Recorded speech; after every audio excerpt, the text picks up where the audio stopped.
अस्सलामुअलैकुम, सुबह बखैर।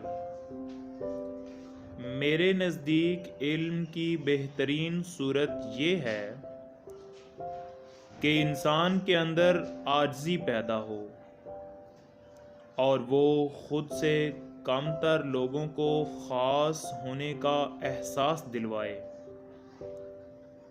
बेहतरीन इल्म ये है कि हम दूसरों के लिए बाअदब बन जाएं, चाहे कोई ज़ात में छोटा हो या फिर बड़ा, सबकी इज्जत करें। सबकी इज्जत करें, चाहे कोई बादशाह हो या सड़क पर मेहनत करने वाला मजदूर। हर एक को मोहब्बत से मिलिए।